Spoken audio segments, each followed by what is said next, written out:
امام راضی فرماتے جب رمضان آتا ہے تو اللہ فرشتوں سے کہتا ہے ذرا یہ کھول کے دروازے دیکھو نا یہ زمین پہ کیا کر رہے ہیں. تم تو کہتے تھے فساد کریں گے اور یہ سارے تراویحاں پڑھ رہے ہیں. تم تو گویا کہتے تھے فساد کریں گے اور یہ تو دیکھو گویا رمضان کے روزے رکھ رہے ہیں. یہ تو میری یاد میں نکلے ہوئے ہیں. تم کچھ کہتے تھے اور دیکھو میں نے تمہیں کہا تھا نا جو میں جانتا ہوں وہ تم. اللہ نے پھر حضرت آدم علیہ السلام کو تمام زمانے کے علوم عطا کیے, علم سکھا لیا. تو فرشتوں سے کہا تم بھی ان چیزوں کے نام بتاؤ, تو وہ بتا سکے نہیں. اللہ نے فرمایا اب اس طرح کرو آدم کو سجدہ کرو. سب نے سجدہ کیا سوائے وہ. کہنے لگا یا اللہ صرف تجھے ہی کرنا ہے.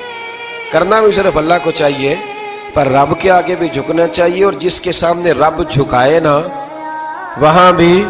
اور یہ جو عاجزی ہے نا, یہ جو جھکنا ہے یہ علم کے آگے ہے.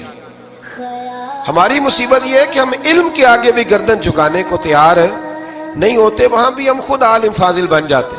تو فرمایا کہ سب سے کہا سجدہ کرو. سب نے سجدہ کیا سوائے ابلیس کے. تو پھر ہوا کیا وکان من الکافرین, وہ کافروں میں سے ہو گیا. پھر اللہ نے حضرت آدم کو اور جناب حوا کو نا مقام دے دیا جنت میں رہنے کے لیے, اور کہا سارا کچھ کھانا, درخت کے قریب نہ جانا.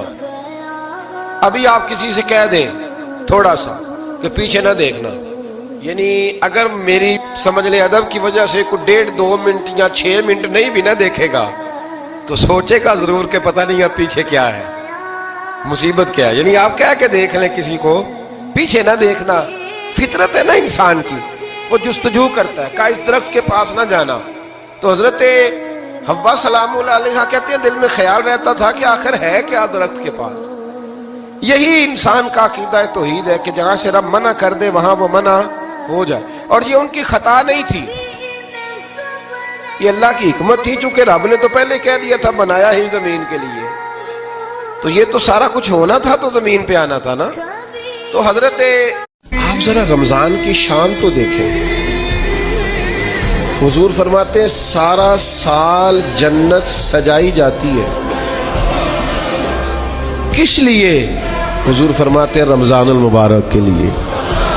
سارا سال جنت سجا دی جاتی ہے, اس کو تیار کیا جاتا ہے رمضان کی سعادت افروز گھڑیوں کے لیے, ان مقدس ایام کے لیے جو لے کر رمضان سایہ فگن ہوتا ہے. اس کے لیے پورا سال جنت کو سجایا جاتا ہے, تزئین و آرائش کی جاتی ہے. اور رمضان آتا ہے تو کریم کے کریمانہ فیصلے ہونے شروع ہو جاتے ہیں. کریمانہ فیصلے. ایک کریمانہ فیصلہ ہوتا ہے کہ دوزخ کے دروازے بند کر دو اور جنت کے سارے ہی دروازے